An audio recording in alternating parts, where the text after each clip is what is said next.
basically an optimist rather than a pessimist? Number two, do you think you are basically a high-risk taker rather than a low-risk taker? You'll notice the two are related. And the third question is, do you think you are Machiavellian? Well, the first question is if I'm an optimist or a pessimist. I'm essentially an optimist. And the reason I'm essentially an optimist, because especially when we talk about the country, we are optimists. I am optimistic because our biggest asset is the Filipino people, and I try to be very objective about it, ma'am. I have traveled all over the world. I have not met a better people than Filipinos in every possible. Am I a risk taker or not? When it comes to national issues, I am tend towards a conservative only because a mistake will cost so much suffering to so many people. In other words, you have to be very careful with the decisions you make.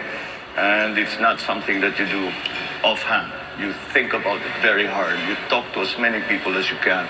And you make absolutely certain that you have done everything that you can possibly do to make whatever your plan is to make it work. Am I Machiavellian?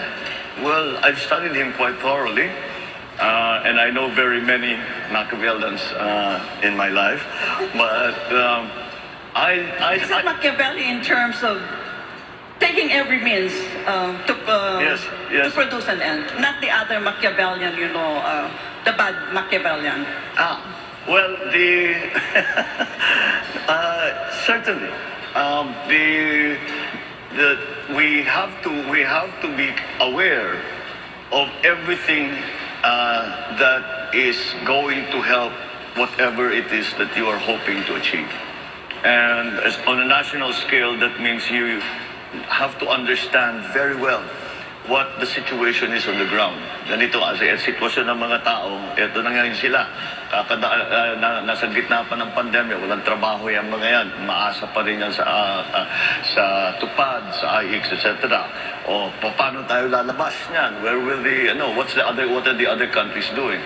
Kailangan maging maingat So I suppose in the same sense, as you say that these questions were related, it's a way of being careful and being very, very knowledgeable about what are the things that have to come into play so that you will achieve success, whatever that success, however you define that success. So in that sense, yes, ma'am, I am a Machiavellian. Yeah, thank you. In future, if you have time, please come to the university and I will discuss with you. It's called the Operational Code Construct. Thank you very much. Oh, I would love that. Thank you so very much. Thank you.